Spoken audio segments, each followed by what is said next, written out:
this chapter, we are going to have a closer look on the new way of distributing our application. We've published it to the GitHub pages, and now it is available for anyone on the web via browser. However, to enable more adoption to your application, you want it to be accessible seamlessly from the place where you already have the attention point. So Messenger is one of the greatest ways to do that. Let's say one of your users is sharing your app with his friend or even a group of people. And the most seamless user experience to onboard this new user would be not opening browser, but rather enable him to use your app inside of the Messenger with the native fill.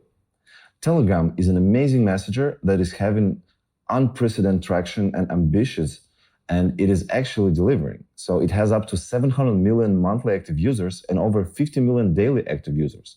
What a massive potential user base for your app. For quite some time, Telegram bots were a major way to programmatically create interactions with users inside Telegram. Telegram bots can completely replace any website. They support seamless authorization, integrated payments via 15 payment providers with Google Pay and Apple Pay out of the box. They deliver tailored push notifications to users and much more. And with web apps, a feature Telegram introduced recently, bots get a whole new dimension. Bot developers can create infinitely flexible interfaces with JavaScript, one of the most obviously used programming language in the world. Chat interface has shown a lot of traction, but we all are used to graphical user interface for the most of our needs. We want our app to be accessible seamlessly for lots of users, and those users could easily share this experience with their loved ones. So we are going to make one more step and configure it to work with Telegram and its amazing feature of Telegram web apps. So let's have a closer look at what Telegram web apps look like. So here we are on the homepage of telegram.org. And we are heading straight to the APIs. And here we see that bot API is one of the first ones. That's where we go. And here we see the new feature, Telegram web app. So we can see that Telegram web apps are acting inside of the bot, but they provide the possibility to create a web interface embedded into the bot. So it can be used for many things, for receiving payments, for some other custom things, processing files and specific tasks.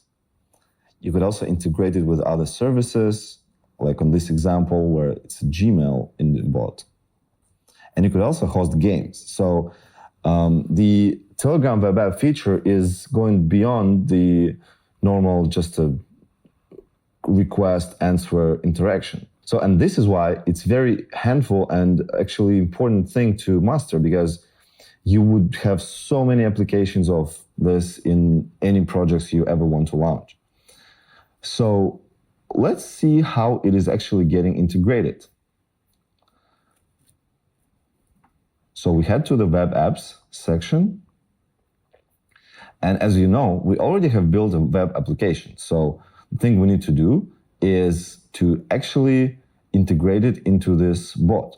So if we do that, we will be also able to change color schemes based on the user's native color scheme on his device. We could also access the language of the user that is launching the app. So the integration is quite seamless. And let's see how Telegram web application could be launched inside of the bot. So it could be launched with keyboard button, with inline button, with a bot menu button. And bot menu button is something that we're going to use in next lessons. But it's a very great resource to actually learn what are the possibilities of the Telegram web apps. As you remember, we have already built a web application and it's accessible on the browser. And what we need to do now is to integrate it with the APIs of Telegram.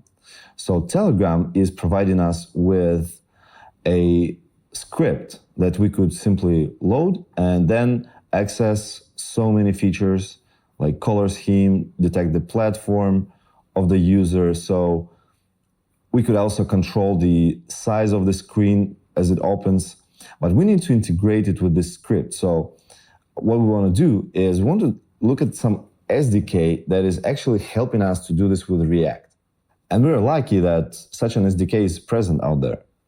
So the link to this SDK will be available in the materials as attached to this lesson. So we're going to simply install this library, and it is going to enable us to access the methods that are available on the script. As you can see, show alert, this is part of the documentation. So what we're going to do in next lesson is we are going to create our bot, and we are going to learn how to integrate what we already have into bot, and then we're going to improve our app so it would interact with the bot APIs more efficiently.